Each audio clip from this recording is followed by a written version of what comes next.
The readings for Monday, September 12th. Today's epistle reading comes from St. Paul's second letter to the Corinthians, chapter 12, verses 10 through 19.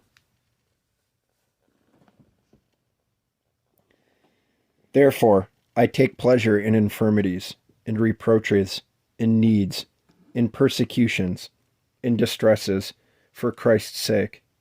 For when I am weak, then I am strong. I have become a fool in boasting. You have compelled me, for I ought to have been commended by you.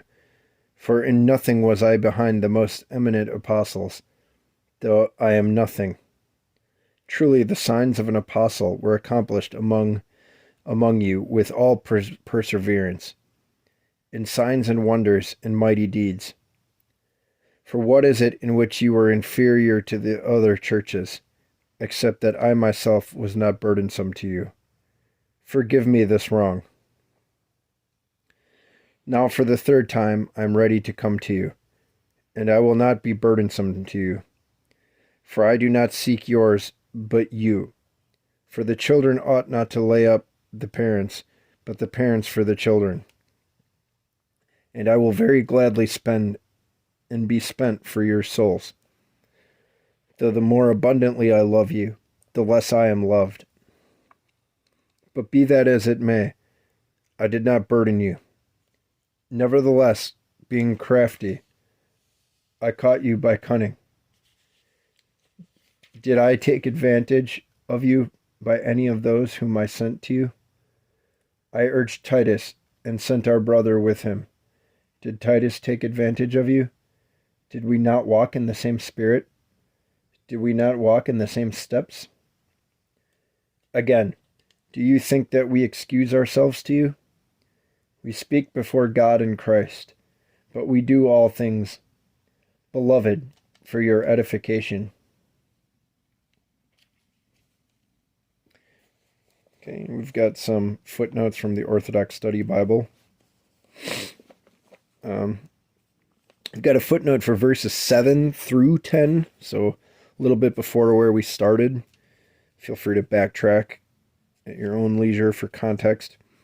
It says, unlike his opponents, who publicly proclaimed their own greatness in their mystical experiences, Paul sees his thorn in the flesh, verse 7, as given to him precisely so that he might not be exalted. What was this thorn? Perhaps a chronic physical problem, or deluded Christian leaders, or hard-hearted Israelites. Nevertheless, for Paul, his weakness, verse 9 and verse 5, not his mystical experiences, in verses 2 through 4, is the means of the power of Christ remaining in him.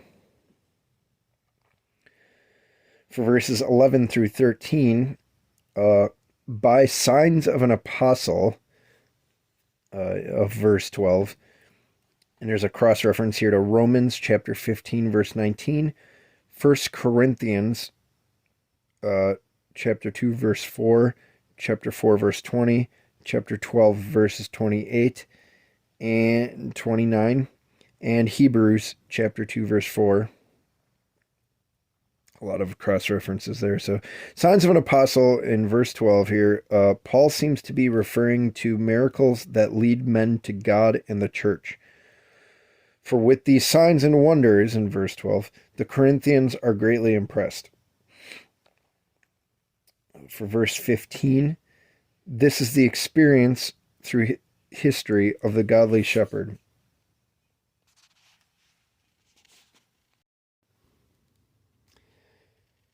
Today's gospel reading comes from the book of John, chapter 11, verses 47 through 54.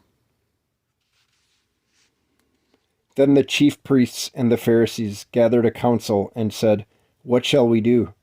For this man works many signs. If we let him alone like this, everyone will believe in him, and the Romans will come and take away both our place and nation." And one of them, Caiaphas, being high priest that year, said to them, "You know nothing at all, Nor do you consider that it is expedient for us that one man should die for the people, and not that the whole nation should perish. Now this he did not say on his own authority, but being high priest that year, he prophesied that Jesus would die for the nation. And not for that nation only, but also that he would gather together in one the children of God who were scattered abroad. Then, from that day on, they plotted to put him to death. Therefore, Jesus no longer walked openly among the Jews, but went from there into the country near the wilderness, to a city called Ephraim, and there remained with his disciples. We have one footnote for this passage from the Orthodox Study Bible.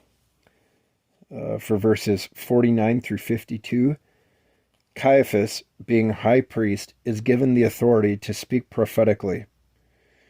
The failings and even wickedness of the office holder do not diminish the grace of the office itself. Here, Caiaphas means only that the death of Christ will spare the Jews from Roman intervention.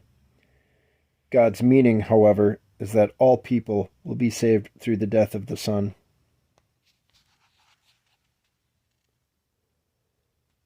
That is it for today. Hope you all have a blessed day, and please pray for me, a sinner.